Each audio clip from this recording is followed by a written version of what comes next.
Hello, everybody, and thank you for joining me here on the Encouragement Corner. This is Jeffrey Bird, and today I'm going to continue in the series of the Love Talks.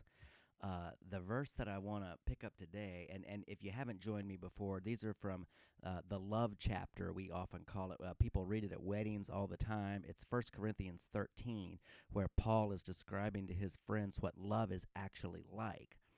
And it's something we do, it's not something we feel, it's something that we do.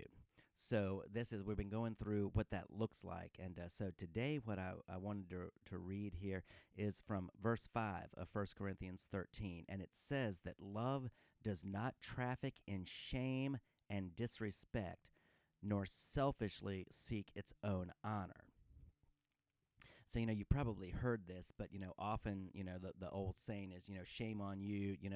My grandma used to say that if we did something bad or made a mistake, she'd be like, shame on you. But really what this is saying is not shame on you. It's the quote you may have heard, shame off you. I'm taking, instead of piling shame on a person, we've all got enough of that already. I'm taking shame off of you. Love does not pile on shame. But when I think about that, I think, well, what would be my purpose in saying shame on you or piling on shame to a person? What good is that going to do? Is that going to make them better? Is that going to make them feel any better? Are they not probably aware of what they've done wrong already? Maybe I'm aware of my mistake, but just a few seconds of that awareness, like, okay, let me just correct it and move on. If I heard someone say yesterday, it said, if I have like that little voice in my ear, that saboteur that's saying, hey, remember that mistake you made, remember that mistake you made, remember that mistake you made, and it's telling me about it like 5 times, about the mistake I made yesterday, that's not helping me.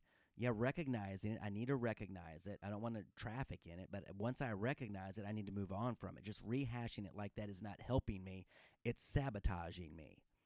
And I don't want to be part of the sabotage for another person by reminding them of that shame. Now, sure, maybe they made a mistake, but I don't need to remind them on it, make them feel bad about it, make them feel guilty. Why would I do that anyways? Well, what I've come to realize is that when I or anybody is pushing down another person, it's often to make myself look bigger, look better. And that's why the second part of the verse there, nor selfishly seek its own honor.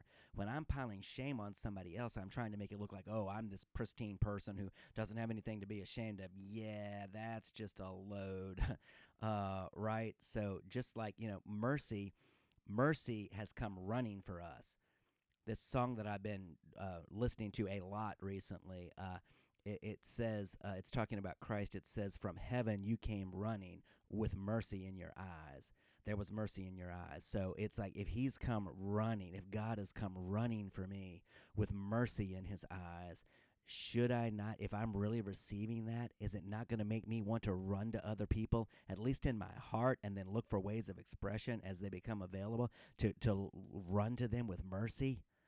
With mercy in my eyes, with mercy in my heart, not looking for their faults to be counted against them and piled on them any more than I want mine to be piled on me, to go, wow, Christ has come running from heaven to me with mercy in his eyes. He's in mercy taken that off of me. He went to the cross for me. He took all of that away. He took all of that with him, all the mistakes with him, died to him, buried him, and then came up to a new life, and that's where I'm a new life.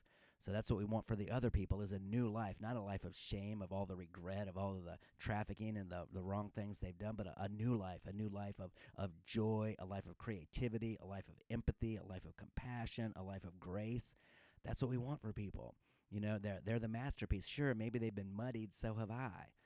Somebody said if you walk past a dumpster and a little glint of something caught your eye and you went and looked and it was a Rembrandt, a framed Rembrandt that was lying in the bottom of the dumpster all muddy and yucky, it's like, would you just leave the Rembrandt there? Or would you get it out and take it to an art restore and have it finished and have a Rembrandt? How cool would that be? And so that's what all of us are like. We're all Rembrandts. We're all God's Rembrandts. You look at the picture of any of us as little kids before we made any mistakes, and it's like, I've got one of me right here. So, there's that little kid. Now, who would say, hey, you're no good, you're just awful, shame on you, you're just, but I did.